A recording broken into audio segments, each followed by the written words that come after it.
할렐루야. 아멘. 네, 하나님께서는 사울에게 다시 사무엘을 보내셨습니다. 무려 20여 년 만의 일입니다. 그리고 사무엘은 사울에게 그분의 뜻을 전하기 시작합니다. 만군의 여호와께서 이같이 말씀하시기를. 내용은 이러합니다. 아말렉이 이스라엘에게 한 일, 곧 길을 막고 대적한 일 때문에 아말렉을 벌하겠다는 말씀이었습니다. 그러니 지금 가서 아말렉을 쳐서 그들의 모든 소유를 남기지 말고 진멸하되, 하시면서 계속 또 이렇게 말씀하십니다. 남녀와 소아와 젖먹는 아이와 우양과 낙타와 나귀를 죽이라. 사실 하나님의 말씀은 한마디면 충분합니다. 모든 것을 진멸하라. 끝. 그런데 한 번 더 강조하시면서 그 모든 소유를 할 수 있는 것들을 하나하나 열거하시는 것이죠. 그렇게 완벽하게 하나도 남기지 말고 전부 다 전멸시키라 하십니다. 하나님의 강력한 뜻입니다. 사무엘은 하나님을 만군의 여호와라고 표현했죠. 자, 만군, 체바오트, 싸우다라는 뜻을 가진 군대라는 말입니다. 자, 이 체바오트라는 말은 출애굽하는 이스라엘 백성 전체를 지칭하는 말로 처음 쓰인 말입니다. 왜냐하면 향후에 이스라엘 백성들이 많은 그런 전쟁을 치러야 했기 때문이죠. 그러니까 이 만군이라는 단어에 여호와를 붙인 만군의 여호와라고 하는 호칭의 의미는 하나님께서 당신의 언약을 성취하는 과정에서 이스라엘의 원수는 곧 하나님의 원수라는 뜻입니다. 그리고 그 원수와 싸우는 이스라엘의 전쟁은 곧 하나님의 전쟁이라는 뜻입니다. 그러니 원수의 사정 따위를 봐주는 일은 있을 수 없죠. 아말렉은 누구의 후손일까요? 에서의 후손입니다. 자, 에서라는 말만 나와도 이제 느낌이 딱 오시죠? 에서의 아들이 첩 딥나에게서 낳은 아들이 아말렉입니다. 그리고 아말렉의 후손들이 바로 이 아말렉 족속이죠. 이스라엘이 애굽에서 막 탈출했을 때 르비딤에 있었을 때에 이 아말렉이 공격을 했었습니다.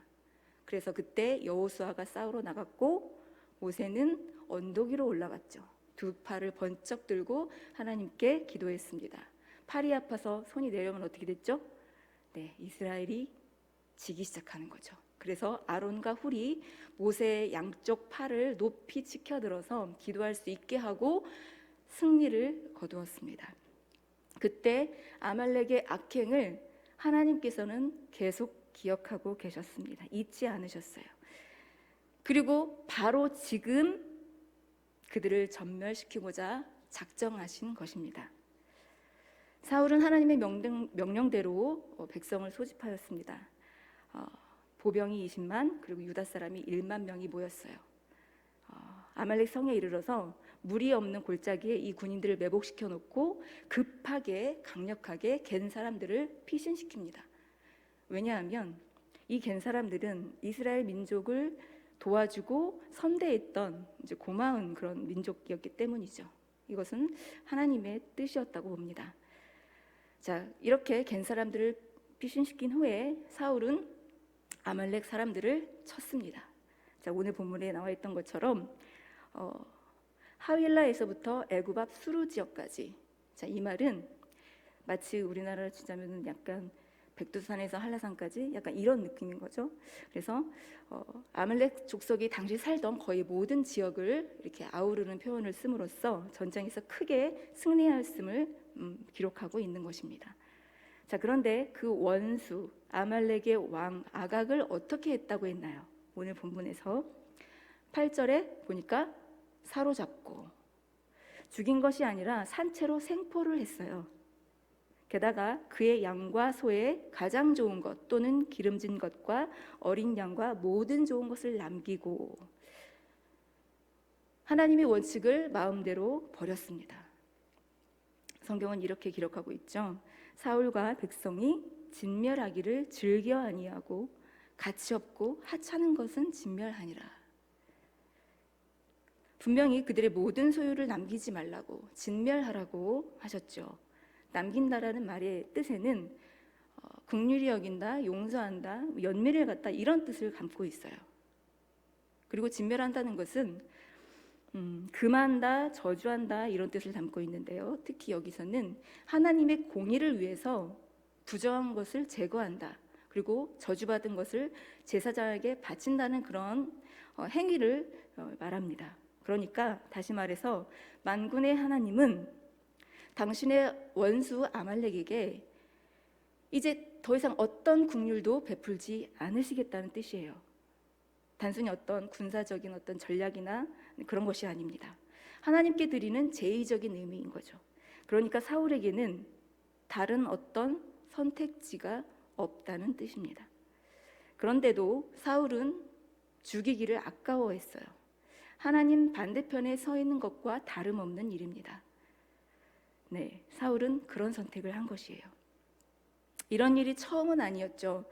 오래전 블레셋과 싸울 때에도 사무엘을 기다리지 못한 사울은 자신 직접 번제를 드렸습니다.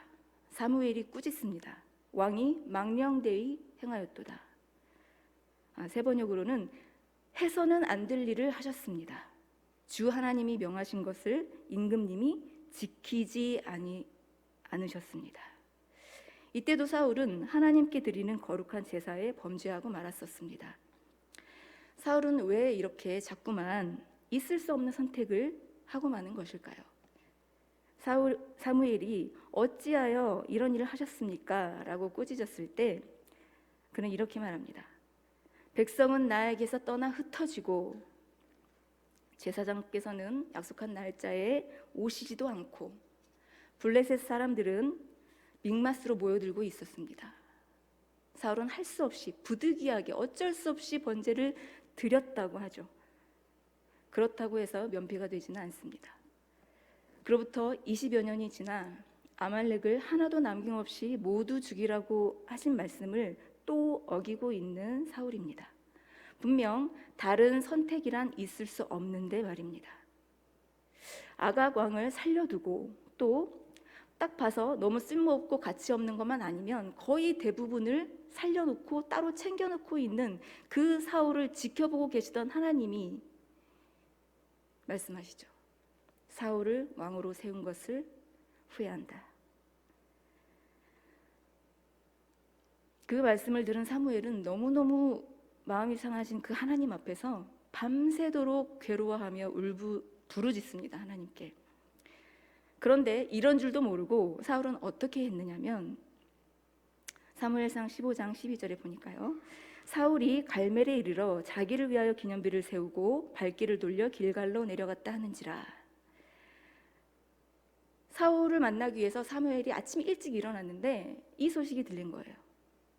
승리의 감격으로 기념비를 세웠는데 누구를 위하여 세웠다고요? 자기를 위하여. 20여 년 전 블레셋과의 전쟁에서도 자기를 꾸짖는 사무엘에게 했던 사울의 첫 마디는 무엇이었죠? 백성은 나에게서 떠나 흩어지고. 그의 중심을 고스란히 보여주는 말이었다고 생각합니다. 그리고 그는 20여 년이 지났어도 변하지 않았던 모양입니다. 자, 하나님의 거룩한 전쟁에서 백성이 나를 떠난다며 절대 해서는 안 될 일을 선택하였습니다. 사울 왕조가 길지 못할 것이라고 이미 마음에 맞는 다른 사람을 구했다고 하나님께서 선언하셨음에도 불구하고 정말 다시 한번 허락하신 그 오랜만의 기회였던 그 하나님의 거룩한 전쟁에서 사울은 승리케 하신 하나님은 안중에도 없이 하나님의 것을 자기 욕심대로 취사 선택하여 처분하고 자기의 승리인 양 자기를 위한 기념비를 세웠다는 말입니다. 사실 이 모든 것이 자기 왕권을 지키고 강화하기 위한 어리석은 선택이었습니다. 그뿐이었나요?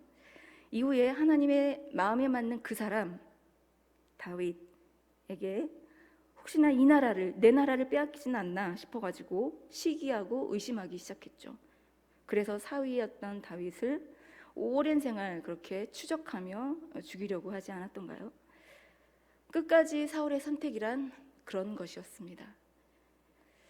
왕을 달라고 아우성치는 이스라엘에게 왕을 주시기로 한 하나님은 사울을 선택하셨습니다.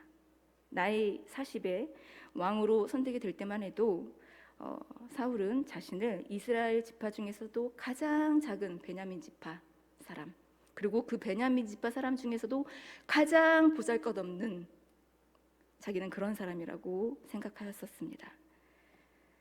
사무엘이 모든 지파를 불러놓고 이렇게 뽑을 때에도 사울은 짐짝 사이에 숨어 있었어요. 다른 사람보다 어깨 위, 머리 하나는 더 큰 그런 사람이 짐짝 사이에 숨어 있는 거예요.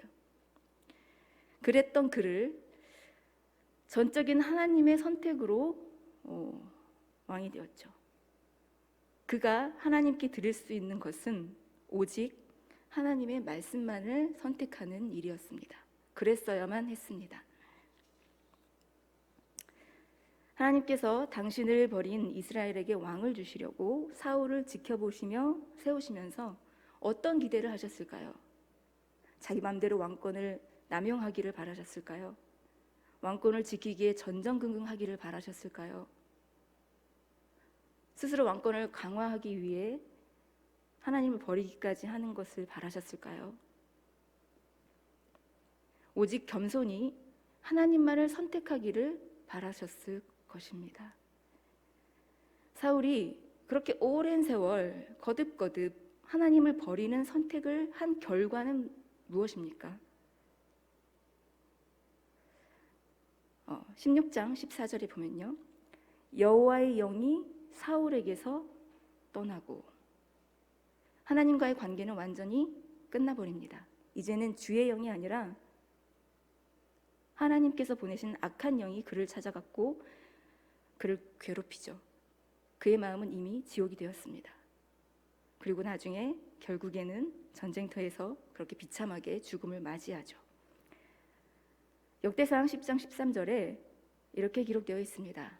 사울이 죽은 것은 여호와께 범죄하였기 때문이라. 그가 여호와의 말씀을 지키지 아니하고. 아멘. 말씀을 선택하지 않은 결과입니다. 여러분, 나의 선택은 그저 나의 선택으로만 끝나지 않습니다.